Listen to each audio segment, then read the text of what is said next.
sur Bana, émission de l'Église de l'Arche de Paix, consacrée à l'édification de la famille. Une famille forte pour une Église forte. Aujourd'hui, nous allons aborder le thème « La vigilance ». Nous vivons dans une société où nous sommes en permanence invités à toute forme de sollicitation, nous conduisant ainsi à faire preuve de vigilance. La vigilance est donc primordiale pour notre marche chrétienne. En effet, elle nous préserve des pièges de l'ennemi et contribue à notre salut et à celui de nos proches. Elle influence particulièrement notre quotidien. La vigilance signifie l'attention soutenue à veiller sur quelqu'un ou quelque chose. Surveillance attentive, sans défaillance, d'où l'expression redoubler de vigilance. Voyons ensemble ce que disent les Écritures. 1 Pierre 5, verset 8 dit ceci. « Soyez sobres, veillez.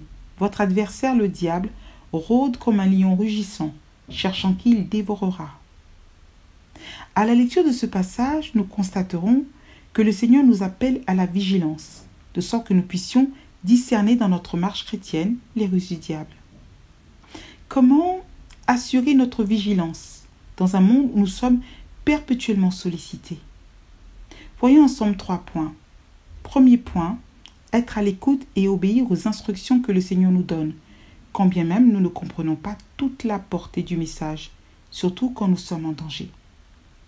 Prenons l'exemple de la femme de Lot, dans Genèse 19, versets 15 à 26. Bien que les anges de l'Éternel viennent secourir sa famille, afin de les épargner de la mort, elle ne porte pas attention au message délivré par l'ange. Verset 17, l'un d'eux dit « Sauve-toi pour ta vie, ne regarde pas derrière toi et ne t'arrête pas dans toute la plaine. » Elle ne considère pas cette instruction et donc ne la respecte pas, ce qui lui coûtera la vie. Le verset 26 l'atteste. La femme de Lot regarda en arrière et elle devint une statue de sel. L'attachement à cette ville lui a fait perdre le salut. En effet, ici, Sodome et Gomorrhe représentent le monde et le paroxysme de la débauche. Se retourner signifie l'attachement à ce monde.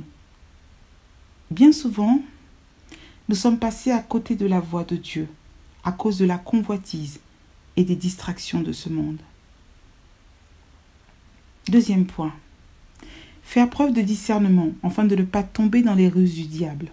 Autrement dit, nous devons nous exercer à la prudence si nous voulons veiller sur nous-mêmes et nos proches, tout comme cette femme prostituée dans 1 Roi 3, versets 16 à 27, lorsqu'elle découvre que son fils est mort.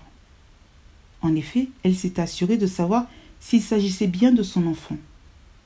Alors 2 femmes prostituées vinrent chez le roi. Le matin, je me suis levée pour allaiter mon fils, et voici il était mort. Je l'ai regardé attentivement le matin, et voici ce n'était pas mon fils que j'avais enfanté. L'adverbe « attentivement » témoigne de la vigilance dont elle a su faire preuve. Son sens du discernement lui permettra non seulement de plaider pour son fils, mais de surcroît de lui sauver la vie. La Bible ne dit-elle pas dans Proverbe 14, verset 15 « L'homme simple croit tout ce qu'on dit, mais l'homme prudent est attentif à ses pas ?» Troisième point. Avoir une réserve afin de faire face aux mauvais jours, à l'exemple des vierges sages dans Matthieu 25, versets 1 à 19, qui, à l'arrivée de l'époux au milieu de la nuit, bien qu'elles se soient assoupies, ont pu prendre de l'huile pour allumer leur lampe. En effet, les versets 6 à 9 le confirment. Au milieu de la nuit, on cria « Voici l'époux, allez à sa rencontre !» Alors toutes ces vierges se réveillèrent et préparèrent leurs lampes.